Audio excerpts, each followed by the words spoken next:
making local corn disappear so that their industrial corn can dominate. If they succeed, we'll be dependent on multinationals. We'll be forced to buy the fertilizer and insecticides they sell, because without them, their corn won't grow. Whereas the local corn grows very well without fertilizer or herbicide. Look at it. It's very beautiful.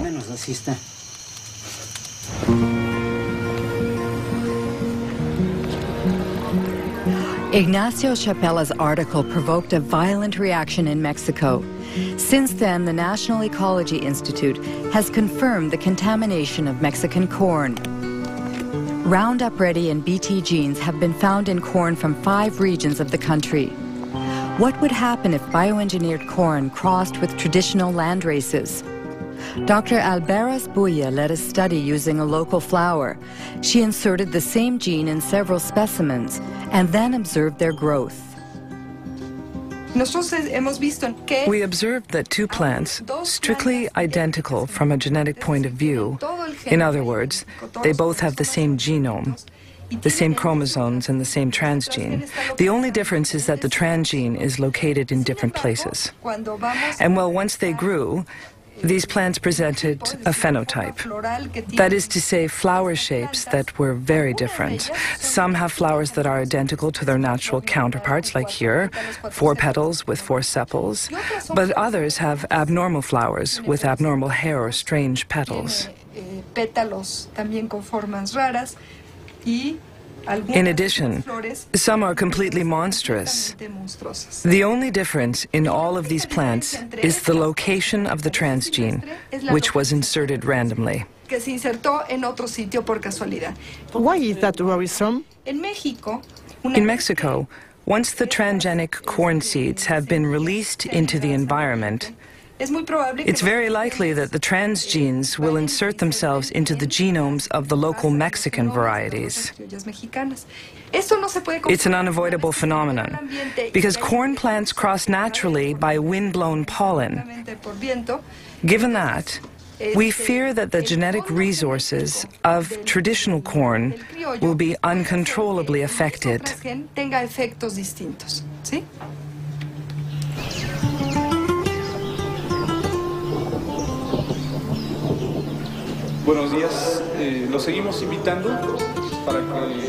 Good morning. We invite you to attend a meeting about the new diseases which are infecting our corn because of transgenic contamination.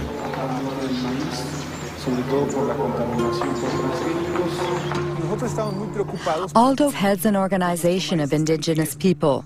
For 2 years, he's been leading an information campaign in Oaxaca communities, where Elena Alberas' fears have already been confirmed in the fields. I'm going to show you some photos of some corn plants that we took in our region of Sierra Juárez. We'd like to know if you have already seen this type of plant in your community.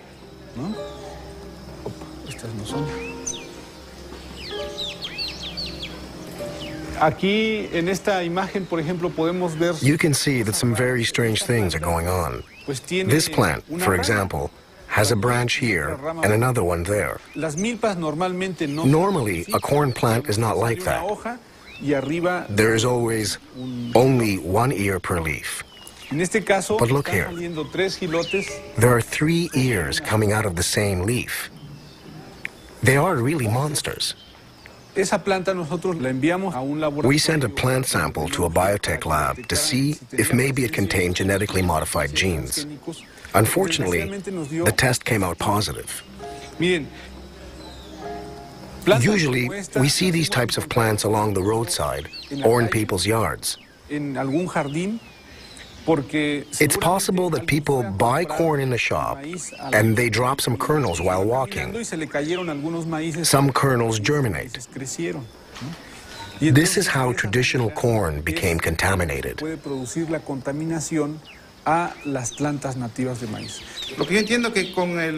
From what you've said, if we don't manage to stop their spread in our fields, soon we'll be forced to buy our corn seed because our own won't work anymore. That's very troubling. What should we do? First of all, if you find a strange plant, you should immediately remove its stamen, because that's where its pollen comes from. In any case, you must be very vigilant in monitoring your plants.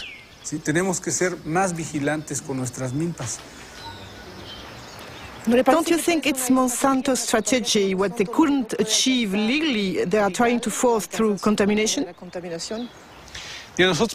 Yes, we end up wondering if the contamination wasn't intentional. If the center of origin of corn becomes contaminated, the rest of the planet could follow. Contamination only benefits multinationals like Monsanto.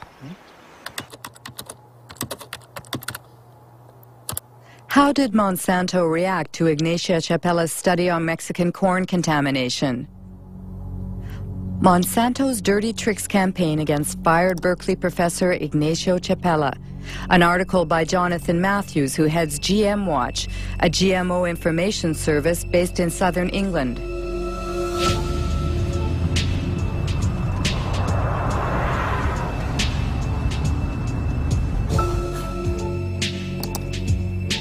According to Jonathan Matthews, Ignacio Chapella was a victim of a campaign launched on AgBioWorld, a pro-GMO internet site. On the eve of the article's publication in Nature, a certain Mary Murphy posted an email that AgBioWorld distributed to thousands of scientists around the world. She wrote, "Activists will certainly run wild with news that Mexican corn has been contaminated by genes from GM corn." The very next day, a certain Andora Smetacek posted a second email. Activists first, scientists second.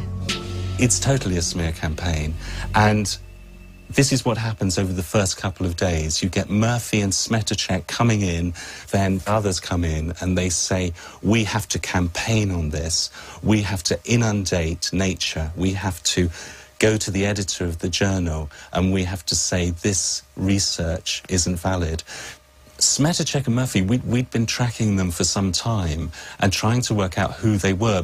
In the case of Smetacek, we could look at the technical headers on the email. It says received from, and then we've got an internet protocol address.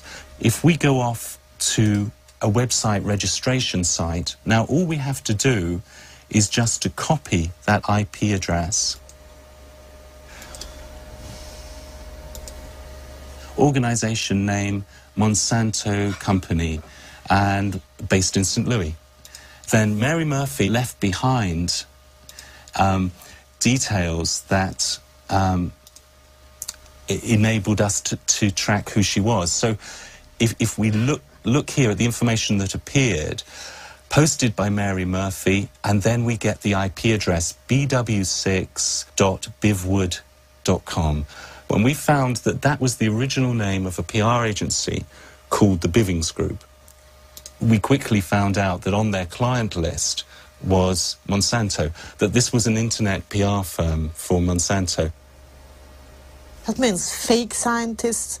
Very dirty tricks. Yeah, no, we're talking very dirty tricks here. Yeah, I mean, there's no ethics at all in what's going on here. It shows an organization that is determined to push its products into countries around the world, and it's determined to destroy the reputation of anybody who stands in their way.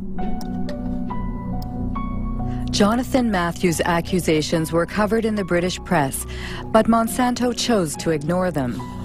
As it continues its unrelenting rise, the company defends its vision of a transgenic world that will resolve the problems of famine and the environment in perfect harmony.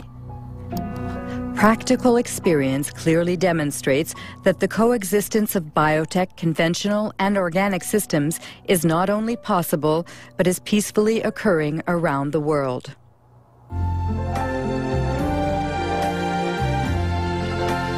I see trees of green.